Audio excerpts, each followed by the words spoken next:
분과 이렇게 인사합니다. 성령의 인도를 받읍시다. 성령의 인도를 받읍시다. 감사합니다. 이 성령의 인도를 받으셔서 오후 예배까지 앉아 계신 여러분들을 축복합니다. 우리가 이렇게 열심히 교회에 나와서 신앙생활하는 목적 한번 질문을 드려볼게요. 우리가 이렇게 교회에 열심히 나와서 신앙생활하는 예배드리는 목적이 무엇입니까? 여러분들은 다 정답을 알고 계시는데 이런 또 질문을 드려볼게요. 이 땅에 우리가 열심히 신앙생활에서 얻어지는 결과는 무엇입니까? 결과. 그리고 성령의 인도를 받는다는 것은 무엇입니까? 여러분들은 참 다 좋으신 분들인데 제가 이 질문을 드린 의도는 이렇습니다. 많은 기독교 신앙을 가진 교회 다니는 신자들에게 우리가 이제 신앙생활을 잘하고 이렇게 예배를 잘 참석하고 하나님 말씀대로 잘 살았다면 이제 하나님께서 나의 삶의 문제를 잘 해결해 주시고 또 기도의 응답을 해 주시고 그래서 뭔가 문제가 있을 때 내가 예배를 소홀히 했나 또 기도를 잘 안 했나 해가지고 그렇게 해결하는 그것이 뭐 당연한 것이지만 그래서 기도 응답 잘 해주시고 내가 이렇게 신앙생활 잘했으니까 내가 꿈꾸던 것도 이뤄주시고 손대는 일마다 또 자손이 형통하게 되겠다라는 마음, 그 마음이 잘못되었다는 것이 아니라 제가 여러분들에게 질문을 드린 대로 그것이 신앙생활의 목적은 아닌 것이죠. 목적. 그렇죠? 오히려 복음대로 살면 살수록 죄를 멀리하려고 거룩하게 살려고 애를 쓰면 쓸수록 또 말씀대로 순종하면 할수록 나의 연약함이 더 드러나요. 이 인간의 한계가 더 드러나고 그래서 말씀대로 노정대로 걸어가도 여러 가지 시험에 직면하게 됩니다. 조금 실망스러우신가요? 괜히 믿었어 라든지 오후 예배는 괜히 참석했어 이런 분들은 안 계시겠죠? 그러나 한 가지 비밀을 알려드립니다. 예수님도 시험을 받으셨어요. 그 능력이 많으신 예수님도 시험 받으셨어요. 그리고 오늘은 그 이길 수 있는 비결을 알려드립니다. 잘 오신 거예요. 아니 예수님도 받으신 시험을 우리가 무슨 용 빼는 재주가 있어서 우린 다 피해가고 뭔가 액땜하듯이 내가 뭔가 열심히 하면 그런 걸 다 피해갈 수 있을 거라고 하시나요? 나의 힘으로는 또 그런 것들을 이길 수도 없습니다. 자, 그러니 오늘 우리에게 주신 말씀을 통해서 복음이 우리의 삶을 어떻게 이끌어 가시나, 우리가 복음을 영접하고 복음을 듣고 이제 우리 삶이 내 중심에서 예수님께로 주님께로 옮겨가는 그 삶이 어떠한 삶인지를 이해하고 그 이끌어 가시는 삶 가운데는 분명히 시험도 주심을 인정하고 그래서 예수님이 걸어가신 그 승리의 길을 따라 우리도 죄의 유혹을 이기고 승리를 경험하는 우리 모두가 되길 간절히 축복합니다. 자, 우리는 오늘 예수님의 사역이 본격적으로 이제 시작되는 예수님의 시험 받으시는 장면을 보게 됩니다. 그러니까 누가복음에는 뭐 다 마찬가지겠지만 예수님 세례 받으시고 족보 이야기가 나온 다음에 시험 받으시는 이야기로 자연스럽게 흘러가면서 이제 예수님의 공생애가 시작되는구나. 즉 예수님이 약 33년간 사셨다면 30살까지는 집안에서 부모님과 목수일도 하고 가장의 역할을 다 하셨다면 이제 세례 받고 시험 받으시고 3년간의 공생애라고 표현합니다. 이제 제대로 된 그 사역을 들어가시는 거죠. 십자가에 죽으시기까지 3년.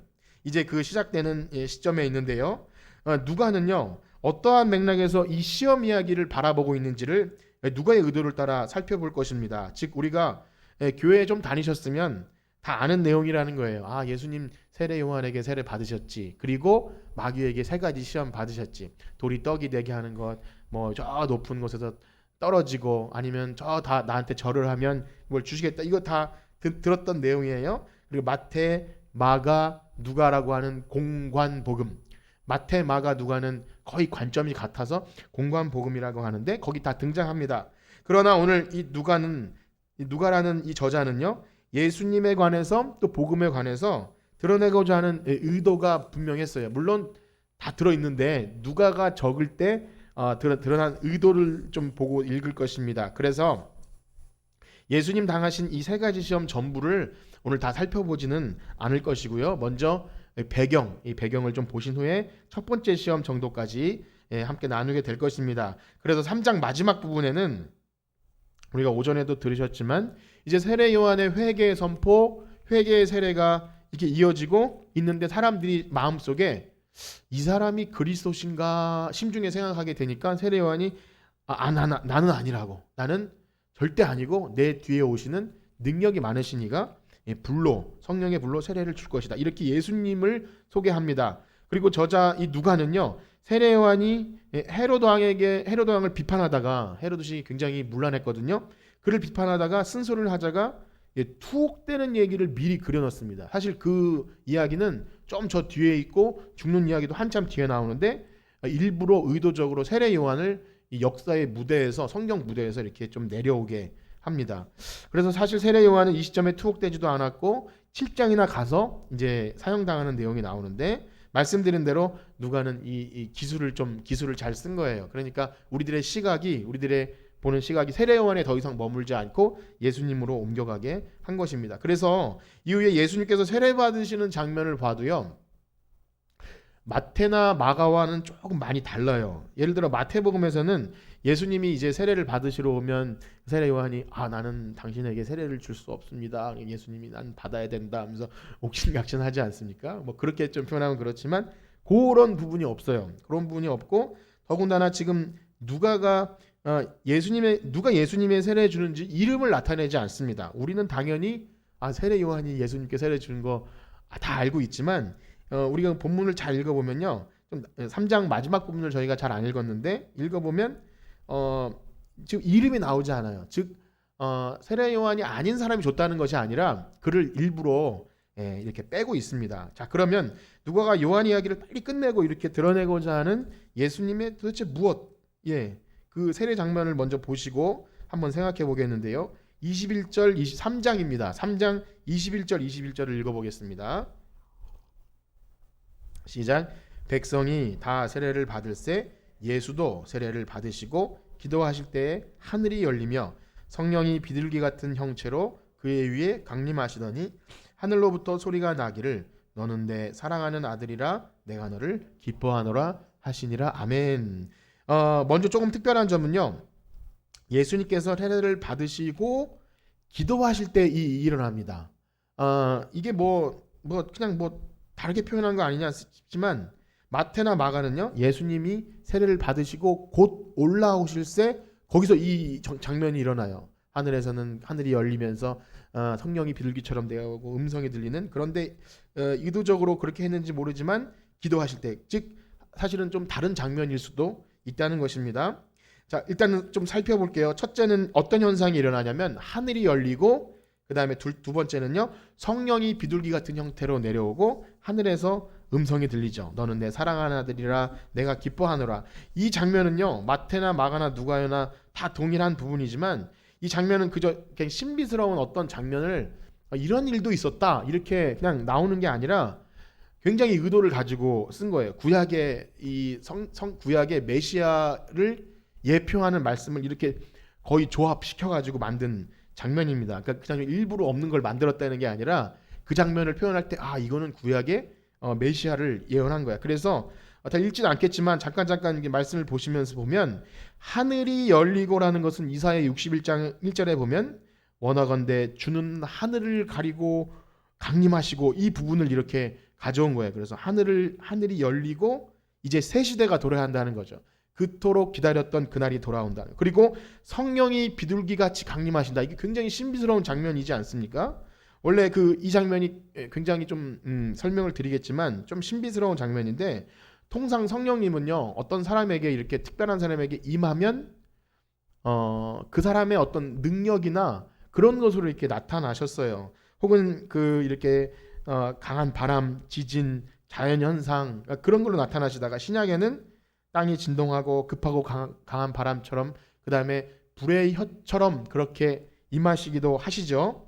근데 여기 비둘기 같다는 표현은 실제로 좀 가시적이고 직접적으로 실제 비둘기가 날아간 건 아니지만 꼭 그 새의 형상으로 이렇게 아주 뚜렷이 임하였다는 것을 나타냅니다. 이것은요 굉장히 특별한 표현인데, 창세기 1장 1절에 보시면 1장 2절에 하나님의 영이 수면에 운행하시느니라 할 때 그 운행이라는 그 모습을 담고 있는 거예요.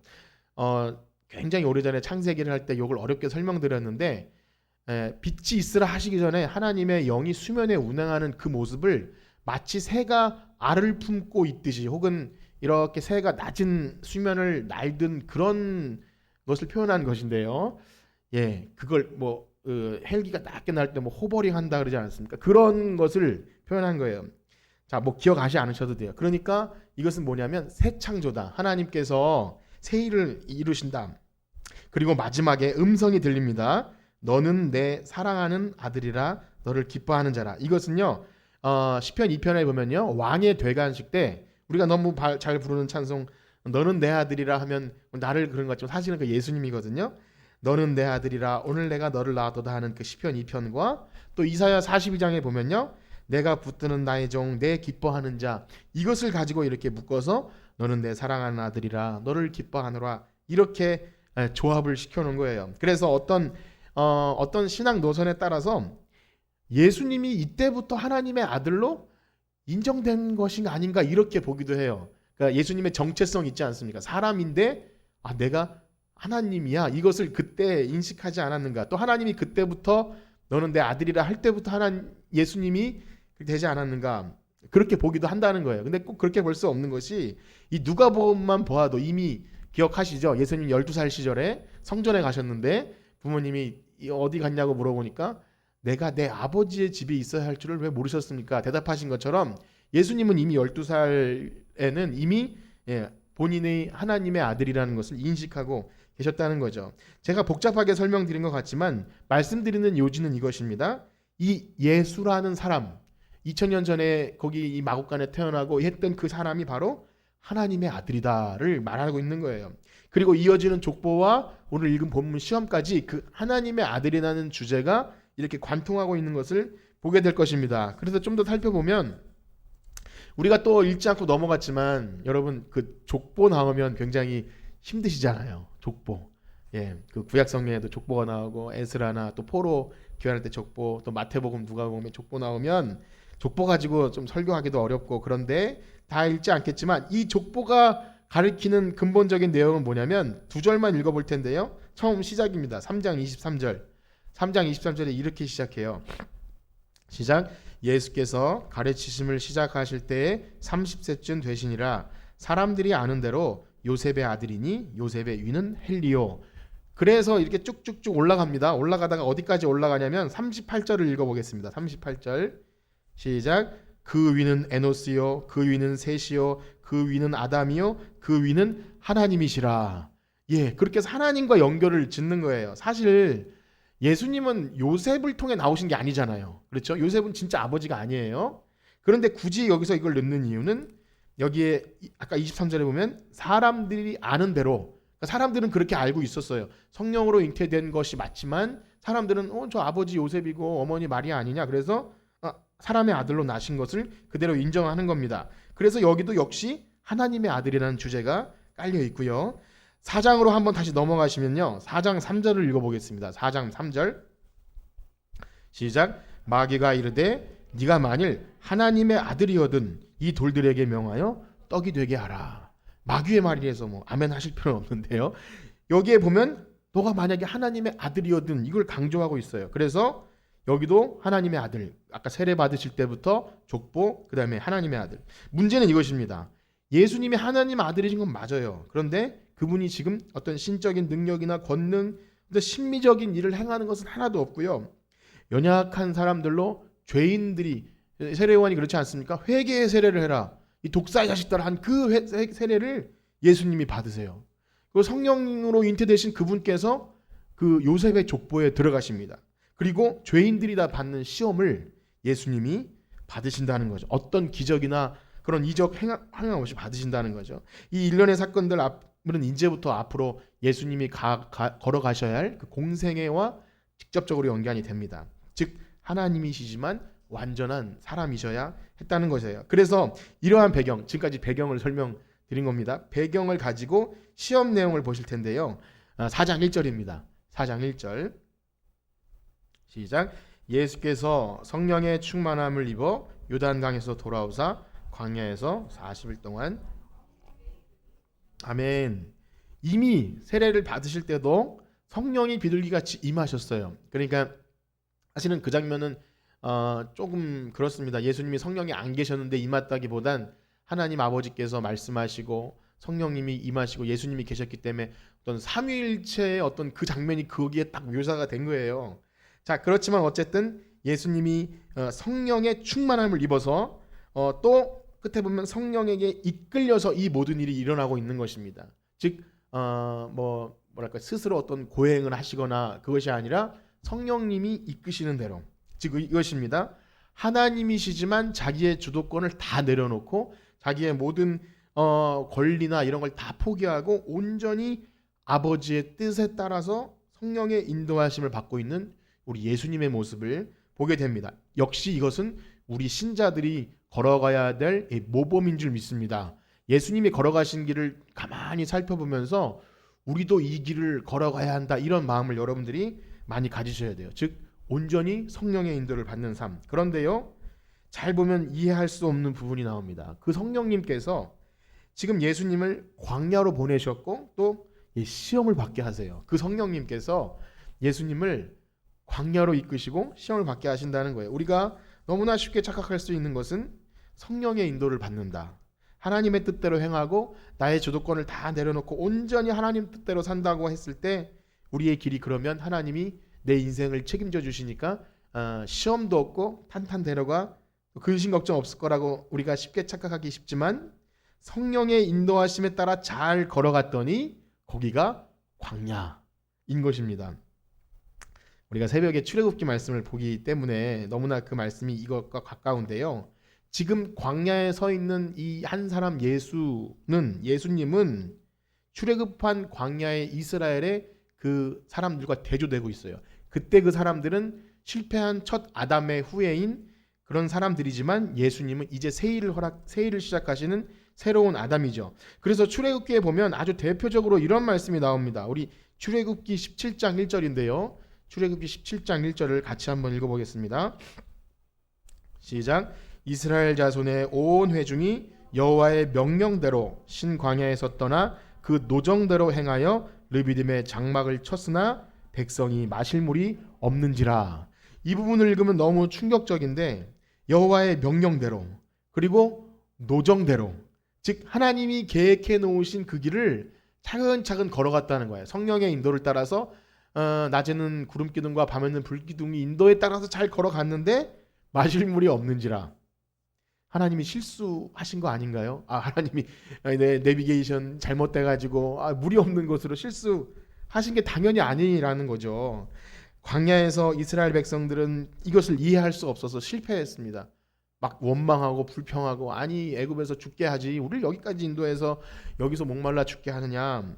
그것이 실패한 아담의 후예들의 첫 모습이라면, 이제 둘째 아담으로 오신 온전한 사람으로 오신 예수님은요, 성령에 이끌려 온전한 사람으로서 이것을 승리하는 그 모습을 보게 될 것이고, 역시 이것은 복음입니다.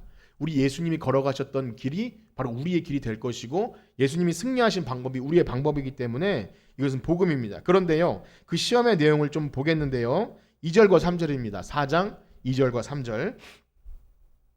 다 같이 읽어보겠습니다. 시작. 마귀에게 시험을 받으시더라. 이 모든 날에 아무것도 잡수시지 아니하시니 날수가 다함에 줄이신지라. 마귀가 이르되 내가 만일 하나님의 아들이거든 이 돌들에게 명하여 떡이 되게. 아멘. 예수님은 40일 동안 금식하셨습니다. 40일 금식. 만약에 목사님이 되려면 40일 금식해야 되면 저는 포기했을지도 모릅니다. 옛날에 고난 주간에 하루 금식하는 것도 너무 힘들었거든요. 3일까지 해봤는데 그 길은 제 길이 아닌 것 같습니다. 그러나 성경에서 이 40일이라는 숫자가, 모세도 40일 금식했죠. 또 광야에 40년, 또 엘리야가 40일, 또 이렇게 중요한 시험대 앞에 섰을 때 목숨을 거는 기도이다.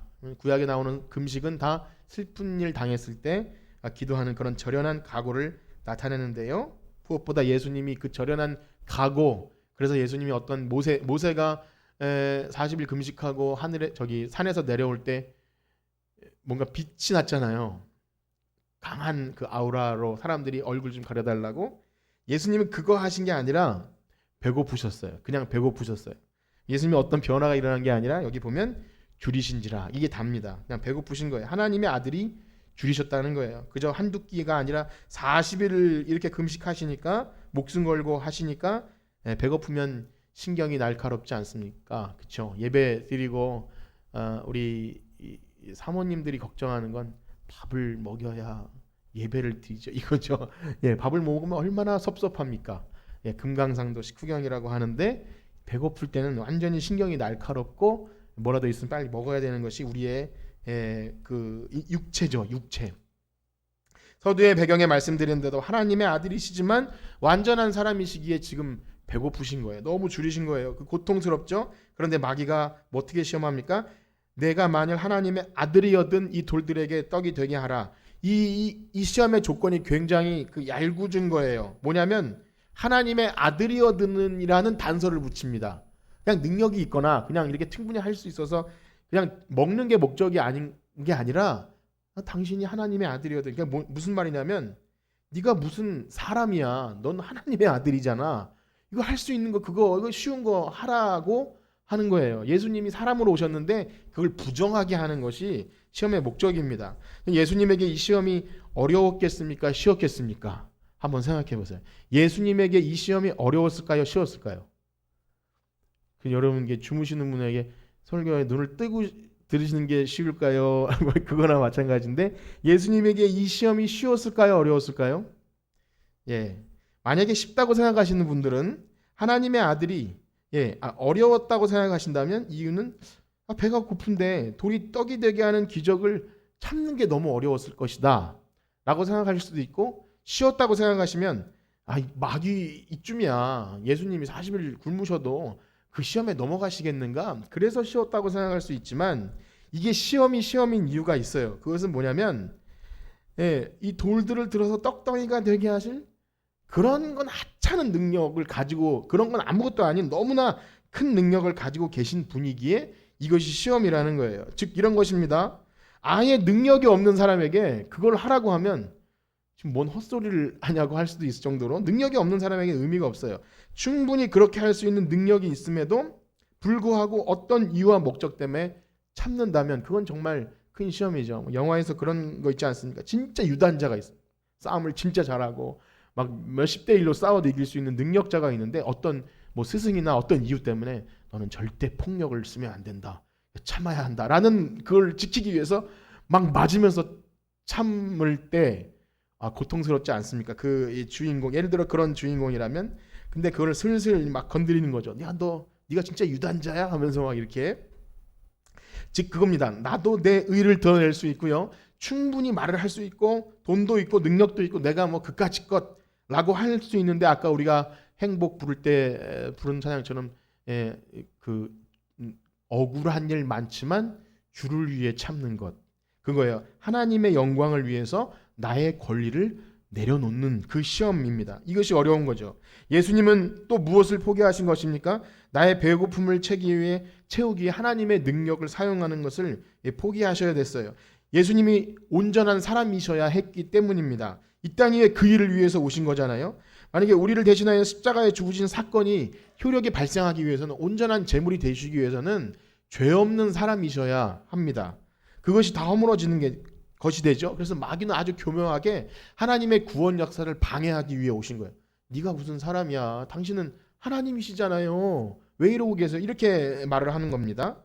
만약 평소에 보통 옷을 입고 있는 그 슈퍼맨 있지 않습니까? 영화에서 슈퍼맨이 양복을 입고 사무실에서 이렇게 일하다가 무슨 일이 생기면 이렇게 막 숨어 있다가 짠하고 변신하며 나타나는 것 있지 않습니까? 예수님 그런 형식이 아니라는 거예요.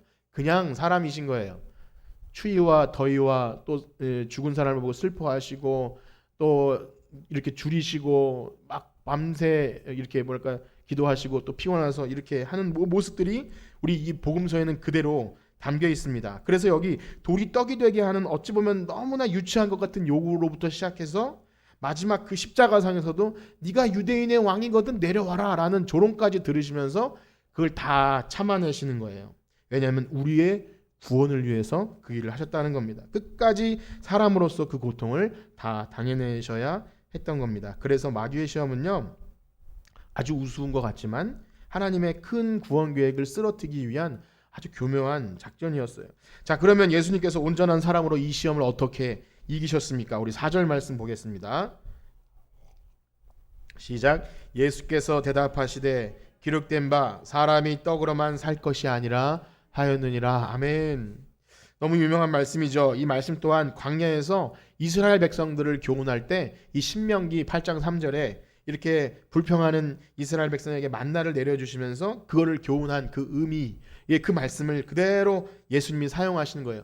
즉 말씀으로 시험을 이기신 거죠. 하나님의 인도를 따라서 간 곳이, 이스라엘 백성에게 하나님의 인도를 따라서 간 곳이 물이 없는 곳이었잖아요. 그리고 또 떡이 없는, 먹을 것이 없는 그곳이라 할지라도 하나님이 우리를 여기에 인도하셨다면 순종하면서 하나님이 어떻게 일하시는지를 기다리는 것이 우리 신자의 모습이라는 겁니다. 예, 입력이 되셨죠? 예, 잘 이렇게 생각하세요. 하나님이 그렇게 하셨다면 그거는 우리가 그냥 당해내야 될 일입니다. 자신의 혈기와 다른 방법을 막 생각해내고 잔머리를 굴려서 어쨌든 이거를 벗어나는 것이 나는 기도응답 받았어, 이것이 아니라 그때를 지나는 거예요. 그렇게 예수님께서 이 시험을 이기심은 우리에게 엄청 놀라운 복음인데요. 바로 성령의 인도를 받는 사람이 말씀으로 마귀의 권세를 이길 수 있다는 것을 보여주신 것입니다. 즉 우리도 말씀으로 사탄의 권세를 이길 수 있는 줄 믿습니다. 그런 믿음이 있으신가요? 예, 그렇습니다. 우리는 시험을 이길 수 있어요. 그런데요, 내가 능력이 막 생기고 내가 없던 능력이 생겨서 이제 막 에너지가 충전되고 해서 하는 것이 아니라 그것조차 예수님이 가신 길을 붙드는 건데요. 우리가 말씀 두 군데를 읽어보겠습니다. 히브리서 말씀입니다. 히브리서 2장 17절 18절 우리 또 다 같이 읽어보겠습니다. 시작. 그러므로 그가 범사의 형제들과 같이 되심이 마땅하도다. 이는 하나님이 이에 자비하시고 신실한 대제사장 되어 백성의 죄를 속량하려 하심이라. 그가 시험을 받아 고난을 당하셨은즉 시험 받는 자들을 능히 도우실 수 있느니라. 아멘. 시험을 이기신 예수님이기에 우리를 도우실 수 있다는 거예요. 또 한 군데를 읽겠습니다. 히브리서 4장 14절에서 16절입니다. 시작. 그러므로 우리에게 큰 대제사장이 계시니 승천하시니 곧 하나님의 아들 예수시라. 우리가 믿는 도리를 굳게 잡을지어다. 우리에게 있는 대제사장은 우리의 연약함을 동정하지 못하실 이가 아니요 모든 일에 우리와 똑같이 시험을 받으시니로되 죄는 없으시니라. 그러므로 우리는 긍휼하심을 받고 때를 따라 돕는 은혜를 얻기 위하여 은혜의 보좌 앞에 담대히 나아갈 것이니라. 아멘. 그렇습니다. 예수님 하나님의 아들이시지만 그 높은 보좌의 엄청난 권능을 버리시고 온전한 사람이 된 것은 자랑하려고 한 게 아니라 우리를 위함이세요. 우리 이 처절한 죄인들이 살 길을 마련해 놓으시기 위해 오셔서 똑같이 시험을 받으시고 이길 수 있는 방법을 알려주셨는데 그것이 말씀으로 이기는 거예요. 하나님 말씀으로. 사람이 떡으로만 살 것이 아니고 하나님의 말씀으로 살 것이니라.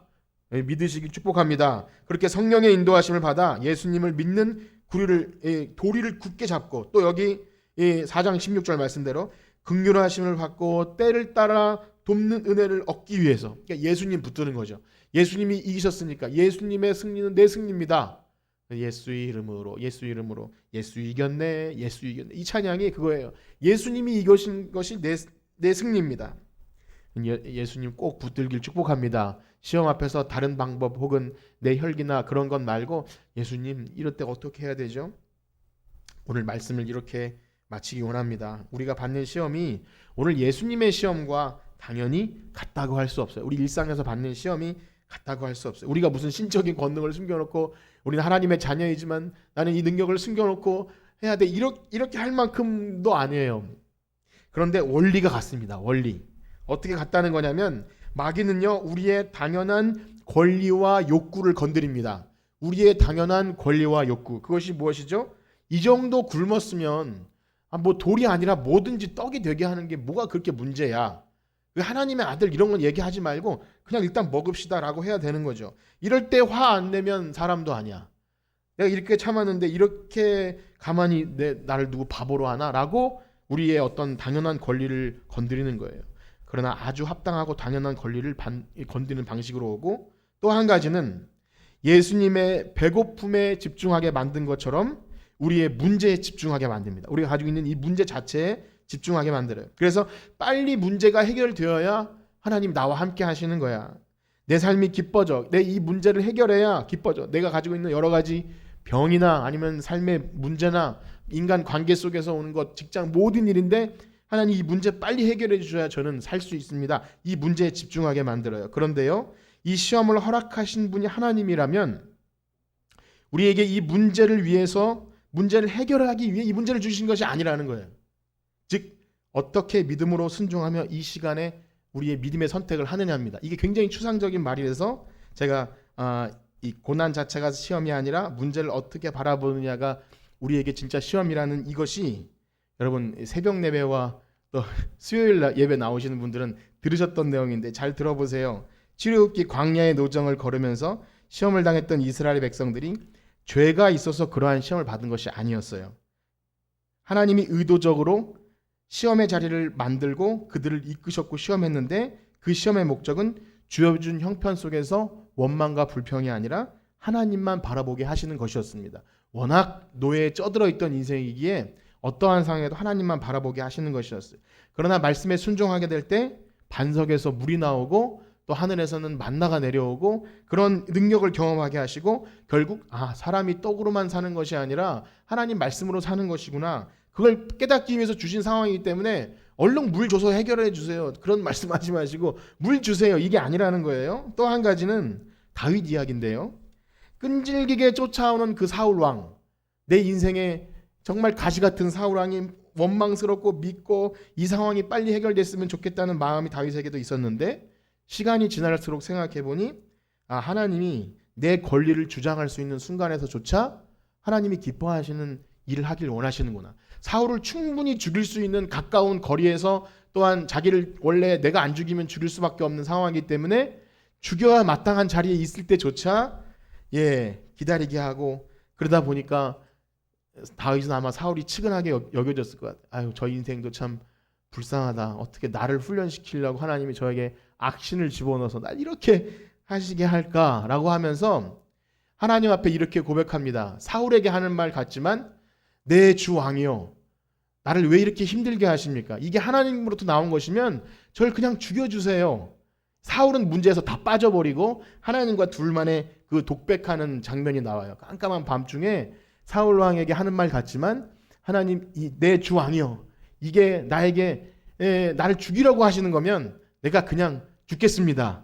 그러나 그렇지 않으면 아닙니다. 이렇게 하나님과 대화하죠. 이 두 가지 내용 이것은 뭐냐면 우리를 구원해 주시기 위해 이 땅에 오신 예수님께서 모든 권리를 포기하신 것 그것은 다른 방법도 많잖아요. 예수님이 왜 능력이 없으시겠습니까? 조롱할 때 많은 사람들이 막 그 천군 천사를 동원해서 왜 이렇게 못하겠느냐고 그렇게 하지 않습니까? 그러나 그걸 다 포기하신 것 온전한 사람이 되셔서 우리를 위해 시험 받으시고 고난 받으신 것 끝내 십자가의 길을 걸어가신 것 그래서요 감히 우리가 뭐라고 그 예수님 가신 길을 따라가기를 축복합니다. 그것이 시험에서 이기는 방법이고 우리가 복음을 들은 이유입니다. 그 길을 걸어가기 위해서는요 예수님이 가신 것처럼 성령의 인도를 받아야 돼요. 우리가 간절히 기도할 내용은 내 문제를 해결해 주세요. 이것이 정말 큰 문제입니다가 아니라 주님 이것이 주님이 허락하신 상황이면 성령의 인도를 따라 말씀으로 예수님이 이기신 승리를 우리도 경험하게 해주세요 라고 간구하는 여러분들 되시길 간절히 축복합니다. 아멘. 우리 찬양 드리시고 마치겠습니다. 주가 보이신 생명의 길 나를 단련하신 후에 내가 정금과 같이 나오리라. 이 욥의 고백인데요 이 찬양이 우리의 고백이 되어서 우리 주님 가신 길을 잘 따라가는 우리 되게 하여 주시옵소서. 우리 시험을 잘 이기게 해주세요. 한 주간 살아가는 동안도 그런 능력을 주세요. 우리 찬양하시고 기도하고 마치겠습니다.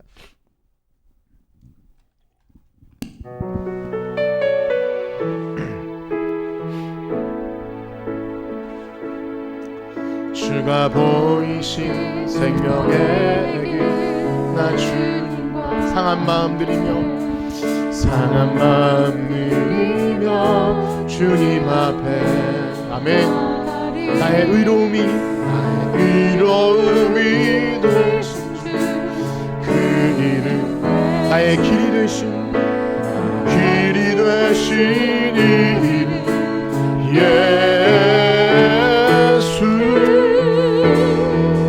나의 길 오직 그하시나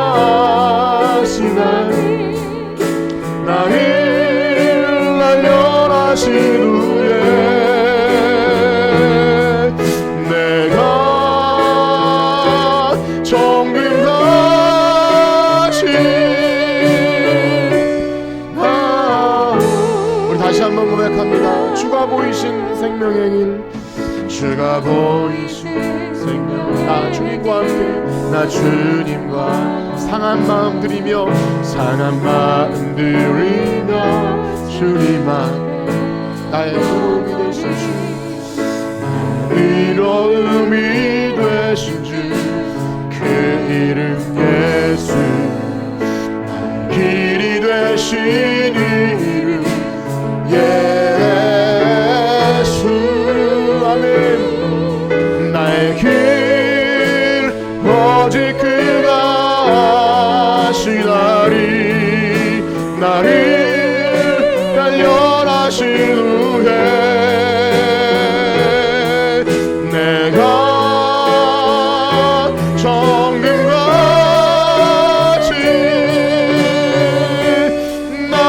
아멘. 나의 길 오직 그가 아시나니. 나의 길 오직 그가 아시나니. 나를 단련하신 후에 내가 정금같이